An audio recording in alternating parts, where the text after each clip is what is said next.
What's up, gang? It's Chris Angel coming at you, and this is another episode of Marketing for the Rest of Us. I am going live today from my desktop with Facebook Live, which is awkward because I'm used to doing it from my phone. And I don't know, it says I've been live for 4 seconds, not 5 seconds, but did it get whatever? Why is this so hard? Oh, actually, that's a great segue, yes. Why do we make things so hard? Well, I was in a conversation today with some members of one of my programs, and the conversation came up. Obviously, my program was around marketing and creating, delivering your programs. And there's just this feeling like, oh, why is this so hard? And I mean, if I took that deeper, it's like some of that has to do with feeling like we should have had results yesterday. Some of that is about feeling like we've been saying these messages for years. And then we look on Facebook or some other place and somebody else has been saying it for seconds, but they have a huge following and lots of results. We go, what the hell? Like, what is that about? There are just a lot of places where when you're in business for yourself, you have these expectations that actually make the journey hard. And I'm so good at this. I'm so good at making it hard. Part of that's because I think for years I've lived from a place of wanting what I want when I want it. Yes. If you go back to my episodes on anger and Gary Zukav's book, The Heart of the Soul, he talks about anger as this energy that wants what it wants when it wants it, how it wants it. I think that energy creates things to be harder than they need to be. So I started looking at this. I was looking at this for myself, but it came up today in our conversation. And I feel like sometimes the opposite of it being hard would be that I actually could show up today to work, to my business, my self-expression, and I could be like, well, this is really fun. Look what I get to do today. Oh, did you notice that amazing thing that happened? Or look at that amazing thing that happened. But for so much of my working life, that's not been the experience. It's I wake up in the morning, I'm like, look at how much isn't here yet. Look at what isn't completed. Look at what else I have to do. It's the same. The day was the same. What was different was my interpretation or my thought process around the day. It was the thoughts or the thinking around the process. That's what makes it hard. That's what makes this journey hard. So I want to offer you some reframing that might make the journey of you in business a little less heavy, right? A little lighter, a little easier, a little more enjoyable. So here's one reframe that came up today, and something that's been working on me. I tend to be an early adopter to things. I see patterns early. I can understand how they fit, and then I go do that, right? Case in point, I've been talking about authentic marketing for years before authenticity was even a buzzword. Like, I've been talking about this for a long time. And when I shared it with people, it's like, I've been sharing it a long time. In the beginning, many people just didn't get it. They're like, I don't get it. It doesn't make any sense to me. So rather than how I did relate to that was like, maybe my message is wrong. That was one way I related to it, right? Which created angst and frustration. It made it hard because I'm like trying to do marketing and say things in marketing that would produce a result when in fact that wasn't what I wanted to say to the world. What I wanted to say to the world was we can be authentic in marketing. But when that was met with crickets and nobody really understanding it, I'm like, maybe I should change. Maybe I should change. And guess what? When you get off track from who you are and what you believe and how you see the world, and you start to try to do what you think you're supposed to do to get a result rather than just doing what you should do because it's who you are, that makes things hard. When you try to build a business out of alignment with who you are, that's hard. When you try to market from a place or a message that isn't what you actually want to say to the world, that's hard. So, one way to reframe this for yourself, right, is to just acknowledge like, well, if you're not here yet, then you'd have to get here, right? But so first of all, you got to get to a spot where your work and your message is an expression, an extension of you. That would be the first thing. You got to get there. You got to get there. Now, if you're there, if you feel like, okay, I know who I am, I know what my work is, I have a sense of what I want to say to the world, right? Then, then you start saying it. And rather than having the lack of engagement or response make you question and doubt your message, here's the reframe. You just start to realize that you also are an early adopter. You also, if you're a healer and a coach, you doing healing work and coaching work where you're trying to create transformation in the world, you are an early adopter, and the masses aren't here with you yet. They're not ready for it yet. It doesn't mean your work and your message is wrong. It's just they're not there yet, right? The reframe that makes the work not so hard is this, that we've been given in divine order, however this works, you having the insights you had and feeling called to say what you want to say to the world, you, in partnership with the divine, have been given a long runway. You've been given, I don't know, a year, 2 years, 3 years, 5 years. You've been given a runway from now until then, and then being the time when the world is ready to hear it. You've been given a runway to develop the skill, build the foundation, create the container that actually would serve people in their transformation when the time comes that the world wakes up to it. And you have from now until then to keep iterating and building and working on what it is that makes it special, what it is that delivers the result. Some of you are white belts, green belts, yellow belts in this whole conversation of marketing or speaking your truth or delivering online programs. And it's going to take a black belt level mastery to lead people to transformation. Here's the good news. You've been given a long runway to build that skill, to build that foundation. You've got time. It's your like my impossible expectations of I wanted validation yesterday, I wanted results yesterday, I wanted it all yesterday. That has me not see that what I've been given is actually a gift of time, so that I could develop.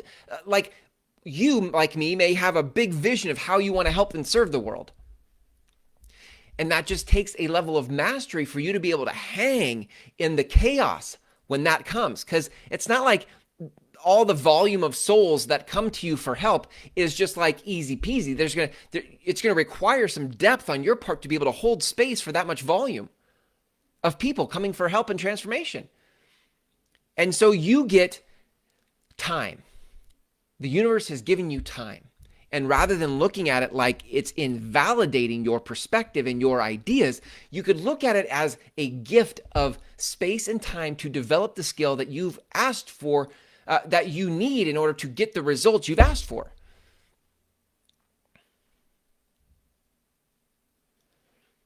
For me, this was a huge reframe. It was super helpful because then I could actually enjoy the journey. Now, it doesn't necessarily, like, look, if you're in a financial pinch, then that puts some extra pressure on it, right? But outside of the financial pinch, if you have that, outside of the financial pinch, there is no other reason to be so angsty.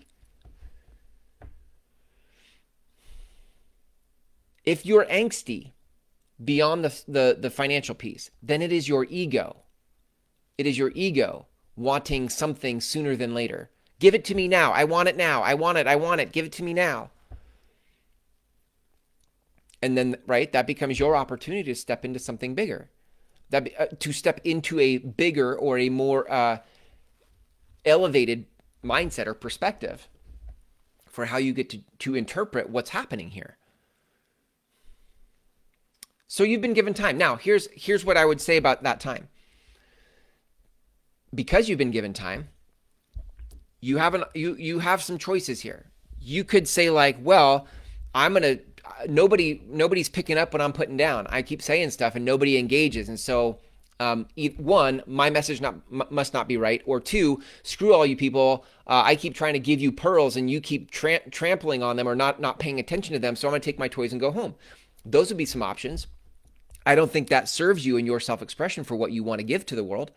So another option would be like to just keep showing up, regardless of engagement, regardless of how many views you get, how many comments you get, how many sales or transactions it makes, how many clients you procure.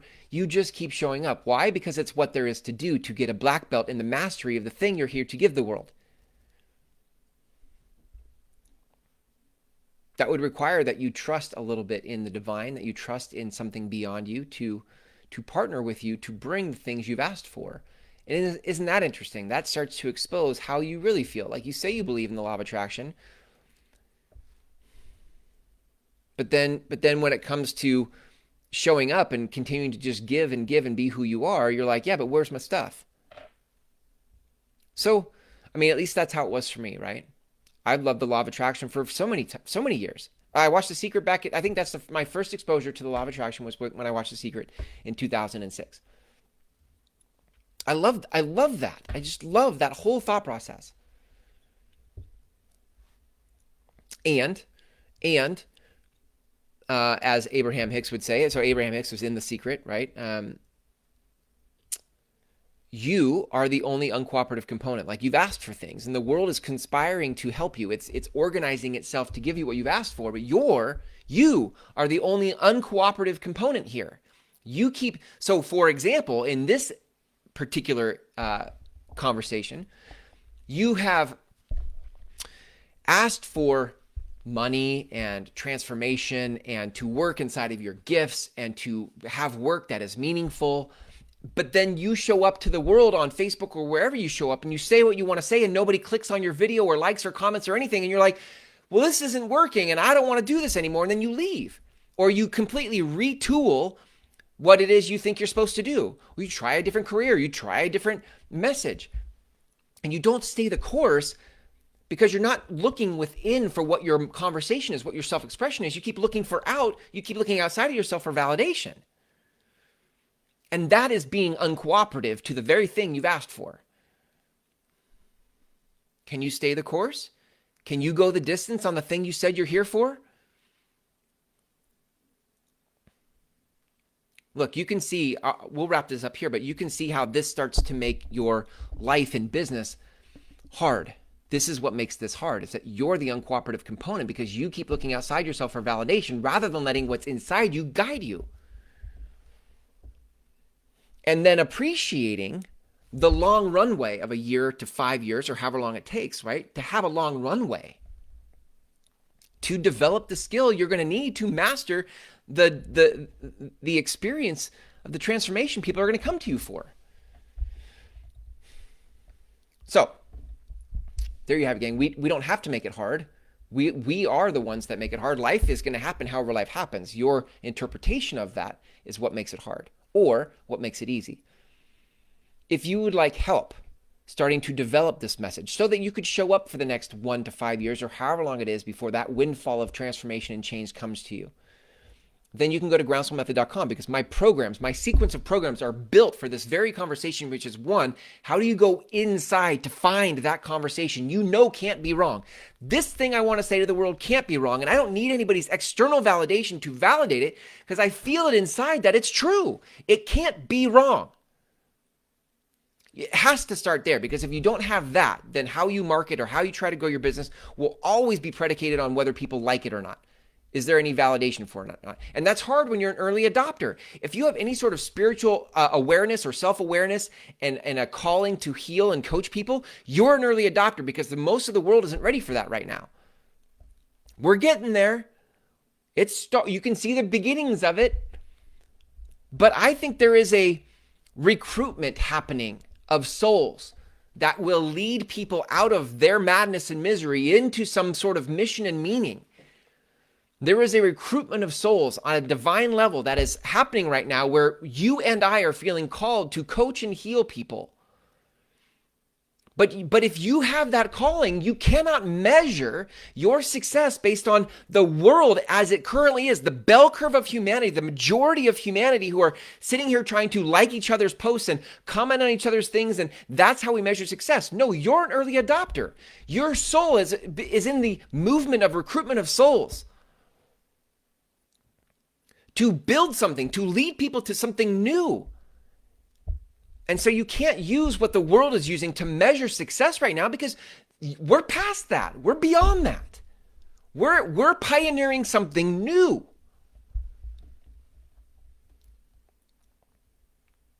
And that's what my programs help you start to uncover and step into, right? It's like, how do we begin to lead from what we feel called to? How do we start to speak and lead a conversation that we feel called to? And how do we stay the course? How do we design and deliver online programs so that we can have a year to 3 years to 5, whatever it is, we have a container, we have a pathway that leads people from where they're stuck to where they want to go. And you have the skills to make it happen. Again, if you want to learn more about that, you can go to groundswellmethod.com, groundswellmethod.com. Thanks for hanging out with me here in this episode of Marketing for the Rest of Us. Here's to you, gang. Here's to you not making life so hard. Doesn't have to be that hard. See you tomorrow.